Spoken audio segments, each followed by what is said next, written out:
제자 중 여럿이 듣고 말하되, 이 말씀은 어렵도다. 누가 들을 수 있느냐? 한데 예수께서 스스로 제자들이 이 말씀에 대하여 수군거리는 줄 아시고 이르시되, 이 말이 너희에게 걸림이 되느냐? 그러면 너희는 인자가 이전에 있던 곳으로 올라가는 것을 본다면 어떻게 하겠느냐? 살리는 것은 영이니 육은 무익하니라. 내가 너희에게 이른 말은 영이요 생명이라. 그러나 너희 중에 믿지 아니하는 자들이 있느니라. 이는 예수께서 믿지 아니하는 자들이 누구며 자기를 팔 자가 누구인지 처음부터 아심이로라. 그러므로 전에 너희에게 말하기를 내 아버지께서 오게 하여 주지 아니하시면 누구든지 내게 올 수 없다 하였노라. 그때부터 그의 제자 중에서 많은 사람이 떠나가고 다시 그와 함께 다니지 아니하더라. 예수께서 12 제자에게 이르시되, 너희도 가려느냐? 시몬 베드로가 대답하되, 주여, 영생의 말씀이 주께 있사오니 우리가 누구에게로 가오리이까? 우리가 주는 하나님의 거룩하신 자이신 줄 믿고 알았사옵나이다. 내가 너희 12를 택하지 아니하였느냐? 그러나 너희 중에 한 사람은 마귀니라. 이 말씀은 가룟 시몬의 아들 유다를 가리키심이라. 그는 12 중에 하나로 예수를 팔 자로라. 그러므로 믿음은 들음에서 나며 들음은 그리스도의 말씀으로 말미암았느니라. 우리의 믿음이 어디에서부터 나오게 됩니까? 바로 그리스도의 말씀으로 나오게 됩니다. 예수의 말씀에는 생명이 있으며 그 생명이 우리 안에 있음을 믿을 때 내 안에 주님께서 함께 하시게 됩니다. 죄로 인해 죽어있던 나의 영혼에 주께 있는 영생의 말씀을 통해서 내가 살아나게 됩니다. 한번 생각해 보시면 세상 사람들이 예수님의 말씀을 듣지 못하는 이유가 있습니다. 왜냐하면 그들은 죄로 인해서 이 영혼이 죽어있는 상태이기 때문에 그렇습니다. 그래서 아무리 큰 소리로 외쳐도 그들은 이 주님의 말씀을 들을 수가 없습니다. 죽은 사람에게 아무리 말을 걸고 아무리 흔들어 깨워봐도 그들은 깨어지거나 다시 살아나지 않습니다. 그러나 복음을 듣고 그 안에 생명이 들어가기 시작할 때 그제서야 그들이 주님의 말씀을 듣게 됩니다. 귀에 들리기 시작합니다. 그렇게 귀에 들리기 시작하면서 내 안에 이 주님을 향한 믿음이 자라나기 시작하는 것입니다. 이 요한복음 6장은 굉장히 길게 진행이 되고 있는데 맨 처음에 이렇게 오병이어의 기적으로 시작했습니다.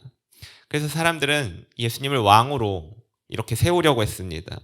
하지만 예수님은 그 자리를 피하셨고, 그런 뒤에 예수님은 이 세상에서 잘 먹고 잘 사는 것이 중요한 것이 아니라 나의 살을 먹고 피를 마셔야만 영생할 수 있음을 이야기하십니다. 즉 세상에서는 떡과 물고기를 먹으며 살지만 그건 세상에서 살 수 있는 방법이고, 하나님 나라에서 영원히 살기 위해서 예수님의 살과 그리고 예수님의 피를 마심으로 예수님께서 내 안에 들어오시며 그러므로 영원히 살아간다라고 이렇게 말씀하셨습니다. 이제 오늘의 본문은 그 말씀을 들은 이 제자들의 반응을 나타내고 있습니다. 본문 60절, 제자 중 여럿이 듣고 말하되 이 말씀은 어렵도다. 제자들이 이 인자의 살과 피를 먹고 마셔야 영생을 얻는다는 예수님의 말씀을 듣고 어려워하고 있습니다. 여기서 어렵다고 하는 말은 이 헬라어로 스클레로스라고 하는데, 이 단어는 이 예수님의 말씀을 받아들이는 것에 있어서 지식이 높거나 지성이 뛰어나야 함을 말하는 것이 아닙니다. 이 머리로는 이해가 되지만 이를 내 마음속으로 기꺼이 받아들일 만한 마음을 먹기가 어렵다고 말하는 것입니다. 즉 예수님께서 하시는 말씀이 머리로는 이해가 되지만 이 말씀을 받아들이고 그대로 살아가는 것에 있어서 마음속에 걸림을 느낀다라는 것입니다. 이 말씀을 받아들인다고 하기가 선뜻 내켜하지가 않게 됩니다. 우리가 계속해서 이 복음서를 읽어보면 이 예수님의 말씀이 그렇게 어려운 것이 아니라는 것을 우리는 알게 됩니다. 쉬운 말씀으로, 그리고 충분히 우리가 알아들을 수 있게끔 많은 비유들을 들어서 설명을 하고 계십니다. 그러나 내가 그 말씀을 받아들이고 그 말씀대로 살아가는 것은 이 전혀 다른 문제가 되어버립니다. 머리로는 쉽게 이해가 가능해도 실제 그 말씀대로 행동하는 것은 굉장히 어렵다라는 것을 우리는 깨닫게 됩니다. 이 마치 여러분들 건축을 할 때 이 기능공들이 그 건축 현장에서 일하는 모습과도 같습니다. 그 사람들이 이 철근 작업을 한다거나 용접을 한다거나 실내 인테리어를 하는 모습을 볼 때 그 사람들의 하는 행동이 나의 머리로는 이해 못할 부분이 전혀 없습니다. 근데 숙련되지 않은 사람이 그들과 동일한 결과를 내기란 정말 어렵습니다. 나는 똑같이 한다고 하지만 나중에 결과를 보면 그 숙련공들은 한 번에 끝내는 작업을 나는 그 작업을 붙들고 2번, 3번 작업을 해야만 그들과 같은 결과를 내게 되고, 그리고 또 그렇게까지 또 같은 퀄리티의 품질의 결과를 내기가 어렵습니다. 그리고 이에 더해 항상 주님께서는 우리에게 그 선택을 통해서 우리의 믿음을 드러내시도록 요구합니다. 복음을 듣고 구원을 받아 예수님을 믿게 된 하나님의 사람이 있고, 아직 복음을 듣지 못하고 죄 속에서 세상 가운데 살아가고 있는 세상의 사람이 있습니다. 분명하게 이 둘 중 가운데 우리는 속해 있습니다. 중간은 있을 수가 없습니다. 예를 들어 여러분, 이런 상황이 있습니다. 예수 믿는 사람들 술을 마셔야 합니까? 아니면 술을 마시지 않아야 합니까? 우리가 다 마시지 않아야 하는 줄을 알고 있습니다. 그리고 마시지 않아야 맞습니다. 이 식당에서 이 술이 만취해서 장로님, 집사님 한 잔 드셔보세요, 이렇게 말을 한다면 이 얼마나 세상 사람들에게 우리가 덕이 되지 않겠습니까? 믿지 않는 사람들은 물론이요, 믿는 사람들에게도 이 본이 되지 않습니다.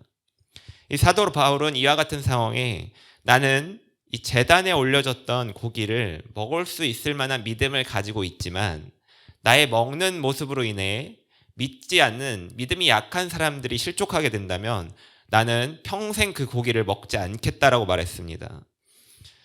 그런데 이제 술을 마시지 않아야 하는데 직장에서 회식을 하게 됩니다. 회식을 가서 회사에서 직급이 높은 분이나 대표님이 이 술을 권하게 됩니다. 그리고 마실 때까지 지켜봅니다. 그때 마실 것인가, 마시지 않을 것인가.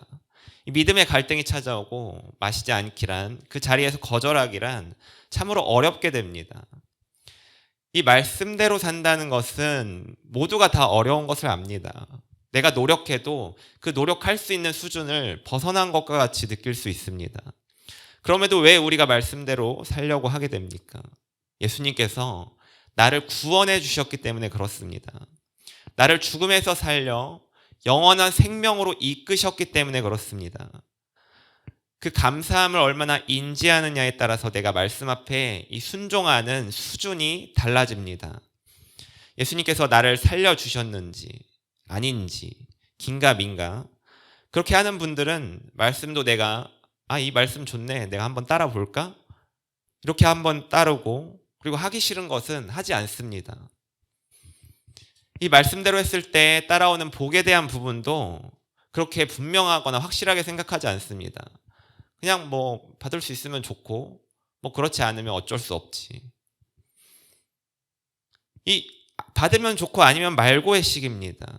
여러분 본문 66절을 보시면 그때부터 그의 제자 중에서 많은 사람이 떠나가고 다시 그와 함께 다니지 아니하더라.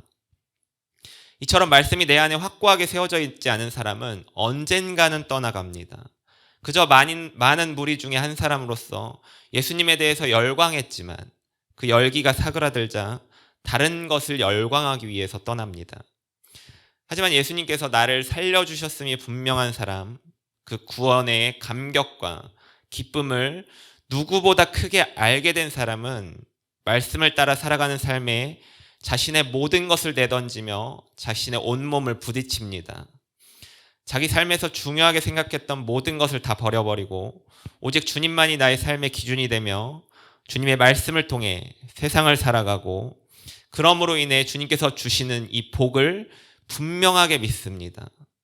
예수님께서는 제자 중 많은 사람이 떠나가자 이제 남아있는 12제자에게 물어보십니다.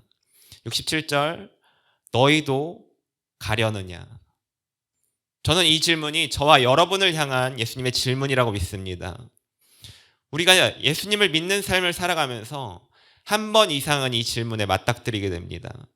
나의 삶이 고되고 나의 환경이 계속해서 나빠지고 교회 안의 관계가 무너지고 하나님과의 관계가 단절된 것 같이 느껴지고 모든 것을 포기하고 싶고 다 던져버리고 싶은, 그렇게 아무것도 하고 싶지 않은 순간, 이제 더 이상 일어설 힘도 없을 때 주님께서 저와 여러분에게 이렇게 질문을 던지십니다.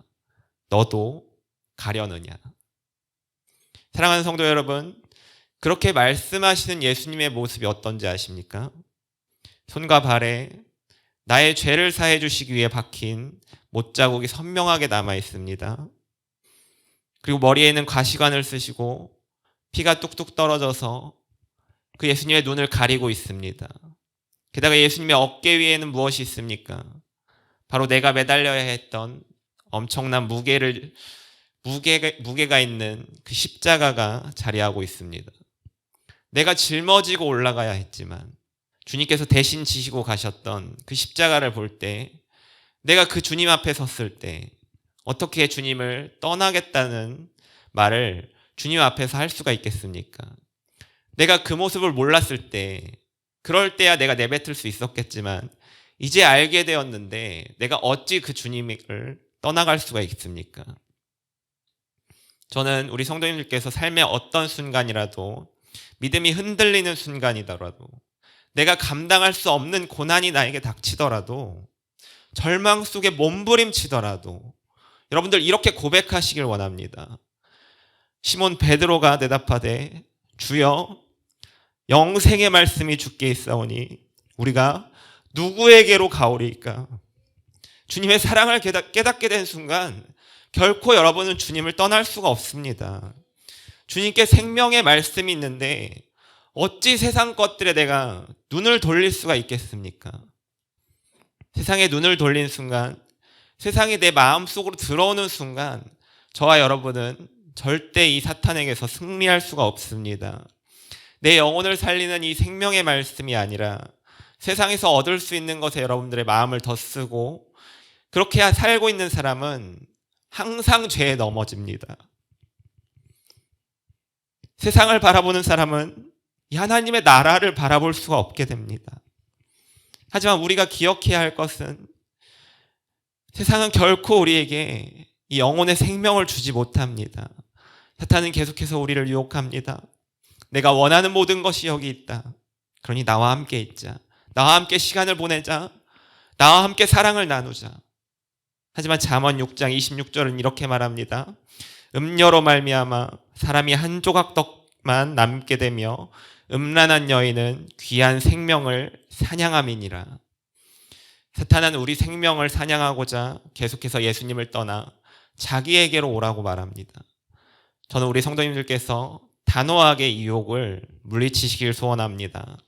이 유혹을 떠나 주님 안에 항상 거하시기를 소원합니다. 그러므로 주께 있는 이 영생의 말씀을 통해 여러분들의 이 영혼의 생명을 지켜내시기를 소원합니다. 우리 아버지이신 하나님께서 이를 도와주실 것입니다.